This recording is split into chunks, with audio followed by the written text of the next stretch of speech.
My daughter was changing after swim class. We walked into the locker room, and there was a naked man standing in the middle of the room, surrounded by, other little girls changing. That's the voice of Jen McDougall, a courageous Arlington mom speaking out about a registered sex offender who was let into the girls' locker room because he identified as transgender. Incidents like this have led to the Trump administration investigating this school district and several others in Virginia. We'll tell you all about it. From the Family Foundation, I'm your host, Candi Cushman, with our president, Victoria Cobb.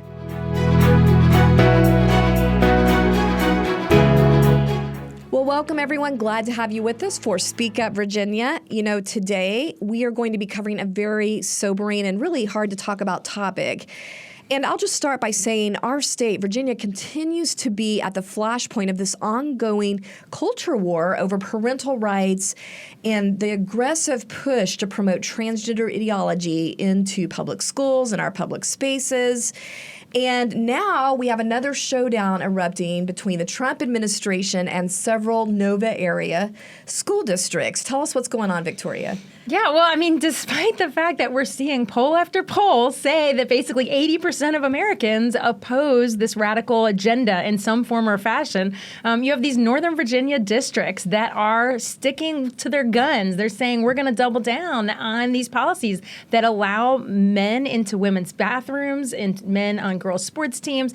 And so it's deeply concerning, and particularly, obviously, when we talk about these private spaces where girls expect to be able to change and be not in a place with men. And so they keep pushing these ideologies, and they're doing it even in the classroom setting, right? So we also know Fairfax and others have been pushing these ideologies down lower and lower into teaching them to our kids in the classroom. So what we have now, though, which is very interesting, is that a legal group, America First Legal, has gathered evidence and basically filed a complaint with the Trump administration. Mm-hmm. And their complaint is based on, it's addressing 5 different school districts: Arlington, Alexandria, Prince William, all your usual suspects, by the way, Fairfax and Loudoun. So it's these 5 Northern Virginia school districts that they're going after. Yeah, and this is coming out of the Department of Education investigation through its Civil Rights Department.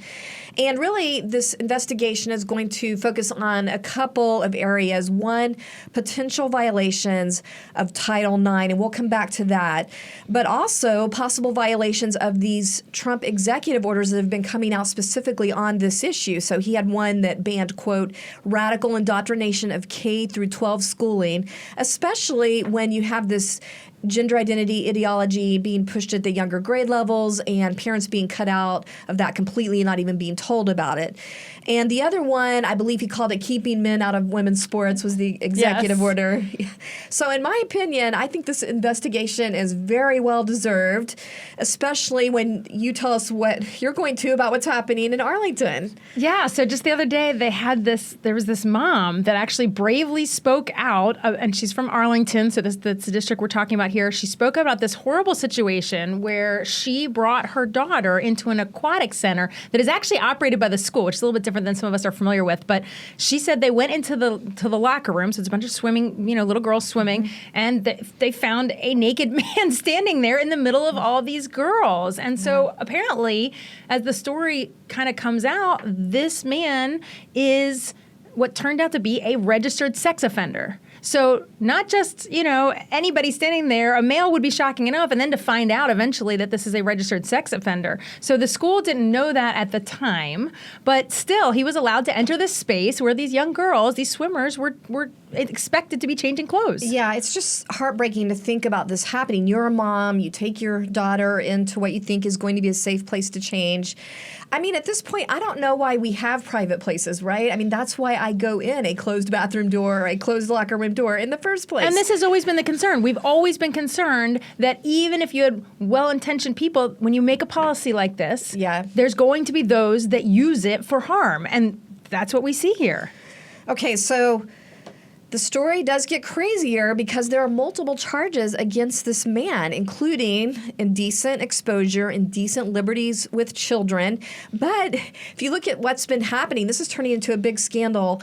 Apparently, he just keeps being let into all these different places around the Nova area in different counties because he's identifying as transgender. So apparently, identifying as transgender now it's your gives you pass. a free pass. It's your free pass. Yeah. So I'm just going to play a couple of clips. The first one is from this Arlington mom that courageously spoke out about this because, other people aren't speaking out, but she thought, I'm going to go to my school board about this. I'm going to go ahead and talk to the media. This needs to stop. So let's just listen to her. My daughter was changing after swim class. We walked into the locker room and there was a naked man standing in the middle of the room, surrounded by, other little girls changing, their moms. And it was a very awkward and scary moment for everyone. Did anybody say anything to the person? No, it was eerily quiet in the room. I think everyone wanted to just get out. Everyone just... Yeah.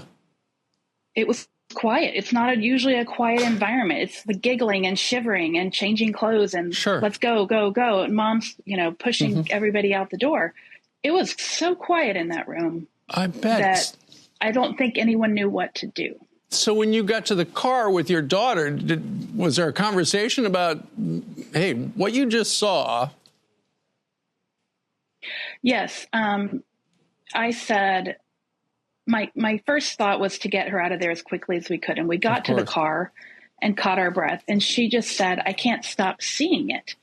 And I said, I know. And I'm so sorry that you had to do that. And then I got sort of out of protective mode and more into I was angry. Victoria, one thing that really stood out to me in this interview is later on in the interview, because we weren't able to play all of it, but she explains that this had been happening for a while, and she found out that the other moms and daughters, to get away from this, were going into another area where there was maybe individualized, an individual locker room.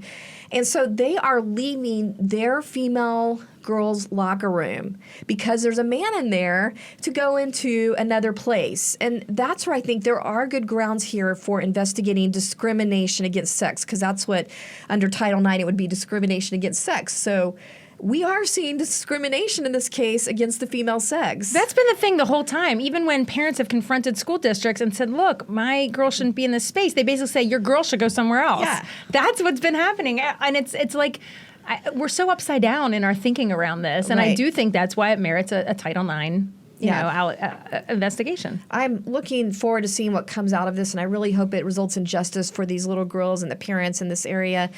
But there's another clip I mentioned that I wanted to play, and this is really interesting, actually kind of horrifying, but it's from a police body cam, and this was obtained by a local news station, ABC news station, and it shows the same man who is facing these accusations, and here he is telling the Fairfax police that he should be allowed to go into the women's locker room. I think in this time it was Oakton, so is that in the Fairfax area?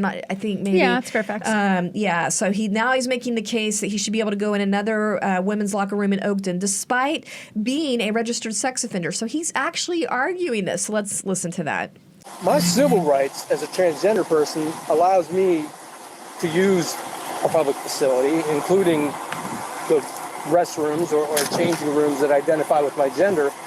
You can see on my ID that I'm recognized by the Commonwealth of Virginia as female. So exercising my civil rights is not a criminal offense. So them pulling up my information on the sex offender registry and using it to stop me from exercising my civil rights as a transgender person is a criminal misuse of the sex offender registry. I think anyone who sees this is pretty horrified. And honestly, if we're sitting here having to debate this around a registered sex offender, if there's even discussion about what's allowed and what's not allowed when this person has done harm, you're not a registered sex offender if you haven't been proven guilty to some degree of something. So, these parents should be horrified. The school, situations like this, and of course the one we had in Loudoun in the school bathroom, they should be instant notification to the school that your policy does not work. It should be automatic. You see this kind of stuff, you should know wow, I'm actually endangering in a very serious way these kids. Yeah. And yet it's not. No. Where are the adults in the room? Where's the sensibility for the elected officials that should be immediately going, we did a bad thing by allowing this policy? Yeah, and the statements I've seen so far, at least at the time of this taping, does not look like the school's having a hard line on this transgender issue. And this really illustrates the whole problem with government officials, people in control of these spaces, having this filter where they have a worldview filter of giving people special protections based on a politicized identity and exalting that over and above protecting girls and kids.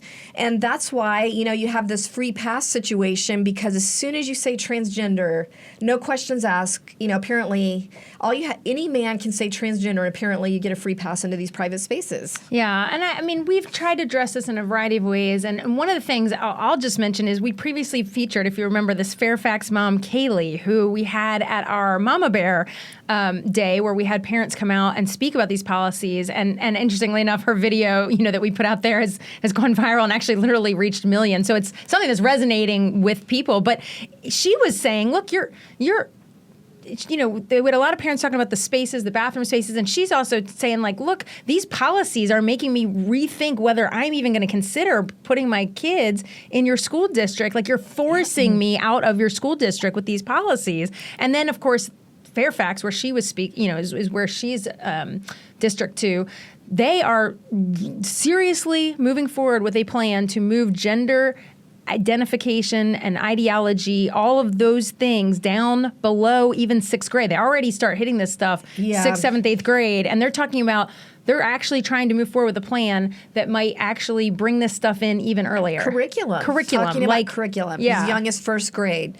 And they moved forward with that despite the survey in their community showing the majority of parents. Again, we see that, and Victoria mentioned that 80% figure, and that's from the New York Times own poll. It's not like this is a conservative outlet showing 80% of the American public. Well, sometimes I think all these liberal outlets kept polling it thinking that it's got to not be the case, and every one of them comes back. I mean, you don't see anything that isn't in this range with parents. And I think it's because of the protection issue, first and foremost. Yeah.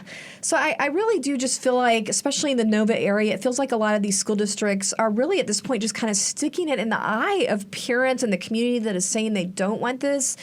And so I really hope this investigation brings some justice, but they're also aggressively pushing this agenda at the expense of academics. Well, and this is the thing. So we also had just in the last week or so, it came out that basically a headline that Virginia schools that we actually rank nationally last in trying to catch up after COVID, basically in the recovery of our math. And so, like, when you think about that, we got a real academic problem, and Fairfax is so busy, and they're not the only ones focusing on all this stuff that they just aren't doing. I mean, parents put their children in school to get educated on math, reading, and yet we're focused on this stuff. And it's amazing to hear that, in fact, in the political space, all these politicians are addressing this all of a sudden. And, you got the Democrats blaming the Republicans because, Youngkin's been in office and he hasn't fixed this. And it's sort of laughable because if you go back to what caused the actual delay of kids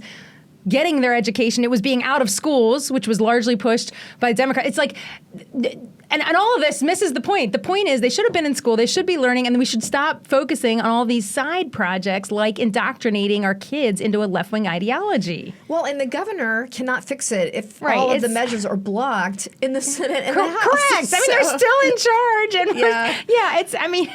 And it's incredibly frustrating. Actually, that's really jaw-dropping when you think about it, that we are dead last in that academic Virginia, because I think of Virginia as having these super schools that are coveted that people want to get into. And Fairfax, in particular, used to be held up as one of the greatest school districts in the country, and you can't say that anymore. And I think that a lot of this ridiculousness is why you can't say that anymore. I mean, that's tragic, and parents should pay attention. Really, truly, parents should pay attention to the slide of their school, because they're sliding backwards. If you're involved with the public school system in your area, you really ought to look, because most Virginia schools are not going in the right direction on a 10, 20-year trend. All right. Well, since I mentioned legislation and what's being blocked, we have an update on that as well. Yeah. So, I mean, first of all, I think we do need to talk about the legislation that was all trying to address this stuff. And we had bills that were Save Girls Sports. We had bills that were Do No Harm. We had bills that were really trying to address, we call it SAGE's Law, this issue that parents aren't getting told what happens with their child within a school system. So all of these bills were put forward.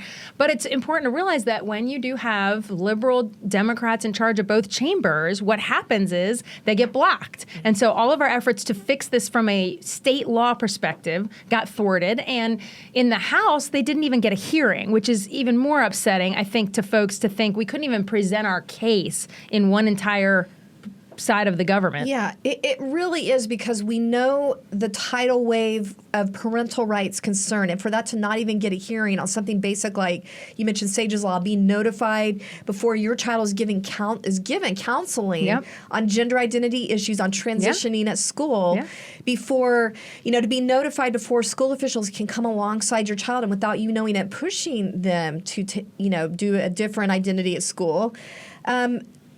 Something as vital as that can have lifelong consequences should get a hearing. Well, especially when you have the federal government fighting with the local governments. You'd think the state has a role in this, right? Like there's when we talk about there's a battle between these two entities, there's also this entity in the between, which is our state law. And being clear at the state level would help these localities get on board as well. But I mean, the good news is we do think these issues are so important. And so we're not stopping, even though the General Assembly, the legislative, by the time someone listens to this podcast, the official legislative session will have completed. That doesn't mean there's not room still that our policy team can't try to work. And so there's still some hope here. There's still some hope. So what we're doing is we have our team has encouraged the governor to actually make some amendments to bills that would bring some of these issues back forward to get a full floor vote. So basically, there are ways that you can say, oh, these issues are related.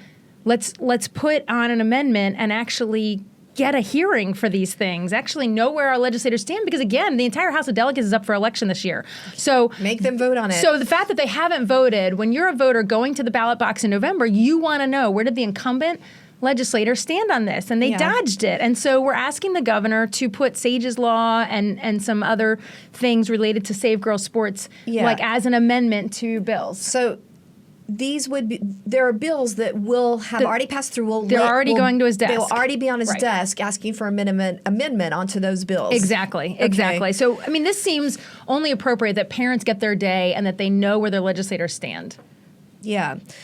All right. Well, I know our team will be sending an action alert about that, and you can encourage the governor to, put those amendments in this legislation. You can be a part of this, and so keep your eyes peeled out for that email alert that's going to come out right after you get this, maybe the day after you're listening to this. So keep your eyes open for that. But also, I know that there's another victory that people don't know about. I wanted to give you a chance to share. Yeah, we are over the moon on this one because, again, we mentioned we do have liberals in both chambers. So getting any kind of victory out of this legislative body is tough. And so we actually are excited to say that we have legislation heading to the governor's desk. The legislation will ensure that parents have access to their own children's medical records. And I know that sounds like, how in the world is that not happening? But great thanks to Delegate Hillary Kent and also Senator Christy Newcraig. Both of these individuals were the sponsors, one in the House, one in the Senate, for this huge victory and just a major step in restoring transparency for parents. Mm-hmm.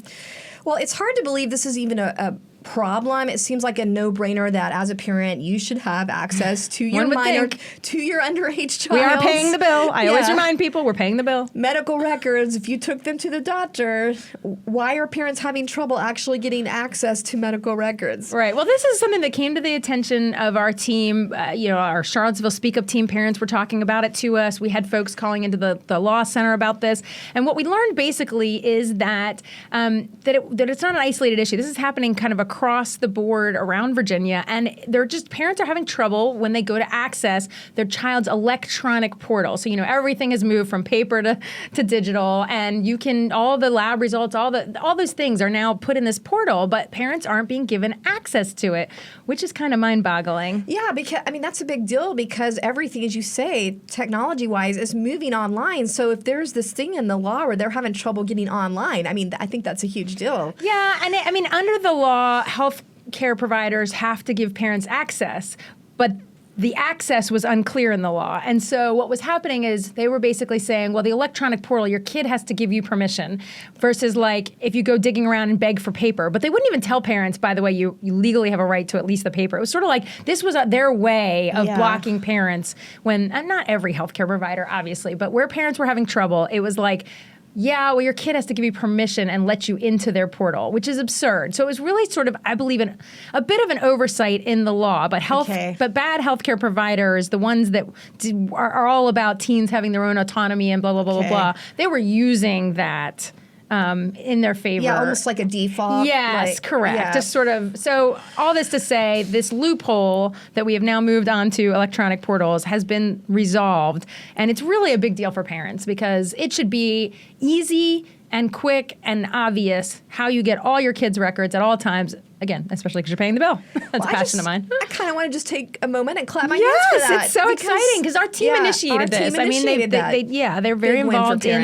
And this is the kind of thing when folks share these kind of things, when there are real gaps in the law that we can fix. Like that's the beauty of having the legal side when we have to go to court, the legislative side when we can go, and the grassroots side when it's something that needs to be battled. It's sort of a full picture. Actually, that is a great example because it comes to the attention of the grassroots through the Speak Up Charlottesville team, and then our legal team is able to do a memo on it, and then the policy team thinks, how can we address this with legislation? So, exactly. Yeah, it's super exciting. So huge win. We're thrilled with our team, thrilled with these legislators, thrilled that honestly this common sense thing did not get blocked by a bunch of liberals.